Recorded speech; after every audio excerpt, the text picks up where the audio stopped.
किसान भाइयों को नमस्कार। मेरा नाम शेर सिंह, आप देख रहे हैं अपना यूट्यूब चैनल काव्य ट्रेडर्स एग्री एडवाइजर।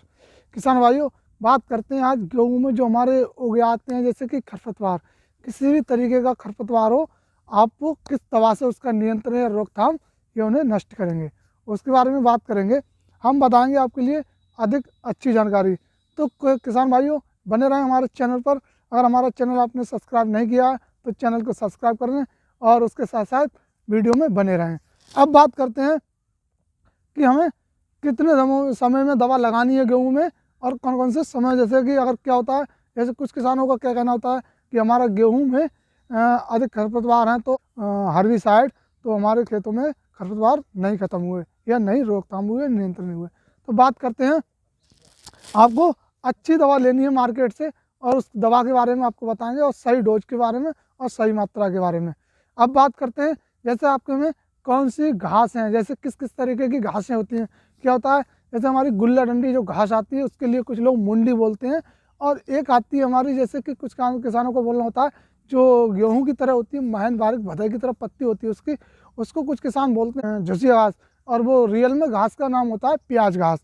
तो जैसे हमारी जो प्याज घास है, वो क्या होती है, जल्दी जाती नहीं है। उसकी प्याज घास का मतलब ऊपर की जो हमारा जो साइज होता है, जो पत्तियाँ होती हैं ऊपर से, वो तो कम होती है भदई की तरह, पर उसकी जो नीचे जड़ होती है वो अधिक देखने को मिलेगी आपको, जो प्याज घास की होती है। तो अब बात करते हैं, वो प्याज घास क्या होता है, आपको किस दवा से नष्ट करनी है। अब जैसे हम अब बात करते हैं आपकी दवा के बारे में।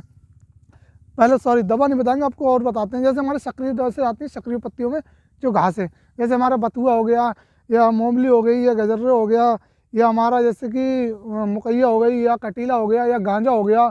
तो ये करुई वाली जो घासें आती हैं, काफ़ी दवाइयाँ होती हैं, वो घासें होती हैं, उनके बारे में। अब बात करते हैं, जैसे कि अगर आपके में मुकैया है तो उसमें आपको कौन सी दवा लगानी है, अगर आपके में मुकैया नहीं है तो आपको कौन सी दवा लगानी है। क्योंकि हमारे क्या होता है कि कुछ दवाइयों से मुकैया, जैसो कि मुकैया जो हार्ड होती है वो जाना नहीं चाहती है। अब बात करते हैं, जैसे हमने अभी बताया आपको प्याज वाली घास के बारे में, वो भी बहुत हार्ड होती है। जैसे कि किसान भाई जो लगाते हैं, हमारा पाउच आता है जो क्लोडीना नाम से ज़्यादा अधिक जानते होंगे। अधिक कंपनियों के नाम, जैसे कुछ बिजली नाम से आती है, कुछ अवतार नाम से आती है, और कुछ काफ़ी कंपनियों के नाम होते हैं। फिलहाल उसमें पाउच निकलते हैं 8, तो वो 8 पाउच होते हैं। तो वो आप 8 पाउच को 1 एकड़ में आप उन्हें लगा सकते हैं। जैसे अब आपको, अब जैसे कि आपकी जो मैंने बताया प्याज घास, अब आपकी क्या है, ये प्याज घास उससे नहीं जाएगी, तो उसके लिए आपको अलग दवा लेनी है। अब बात करते हैं उस प्याज वाली घास के लिए, आप किसान भाई जानते होंगे, हमारी आती है जैसे टाटा कंपनी के नाम से आती है टाटा मैट्री। तो उस टाटा मैट्री की सही डोज लेनी होगी आपको। क्या होगा, अगर आपने टाटा मैट्री की अगर आपने अधिक डोज ले ली, अगर आपने सही डोज नहीं ली, तो उससे क्या आपका गेहूँ भी नष्ट हो सकता है और गेहूँ भी पीला पड़ सकता है। तो किसान भाइयों, मैं आपके लिए बताऊंगा, डोज के लिए ध्यान से सुने और डोज सही समय से लगाएं।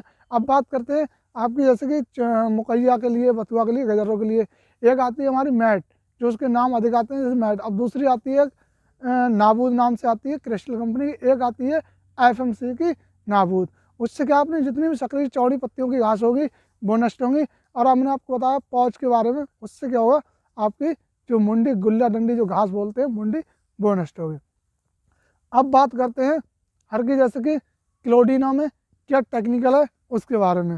जैसे हमारे क्लोडीना में टेक्निकल है क्लोडीना फॉप्स और प्रोपिल गिल AI15WW में, तो ये है इसका टेक्निकल। अब बात करते हैं, अब आपकी जैसे कि हमारी एफिनिटी को काफ़ी किसान जानते होंगे, और हमने अभी बताया आपको डिब्बी के बारे में, जो आती है 8 ग्राम मैट सल्फोसल्फान, उससे भी आपका जो खरपतवार है वो भी नष्ट हो जाएंगे। तो किसान भाइयों, अब बात करते हैं 1 एकड़ की डोज के बारे में। तो हमें 1 एकड़ की डोज क्या लेनी है, जैसे मैं अब आपको शुरू पे तो बताया था कि आपको जो पाउच निकलेंगे वो 1 एकड़ में 8 पाउच का घोल बनाना है। उसके साथ साथ 50 ग्राम आपको मैट्री का घोल बनाना है, अगर आपके में प्याज वाली घास है तो। उसके साथ साथ 1 एकड़ में आपको मतलब 10 ग्राम नाबूद के, या जो अपनी नाम से आती है, आपको उसको लेना है। कारफेंटर जॉन इसका टेक्निकल है इथाइल 40 DF, ठीक है, इसका ये टेक्निकल है। बात करते हैं, अब इसको हमने दिखाई दिया आपके लिए।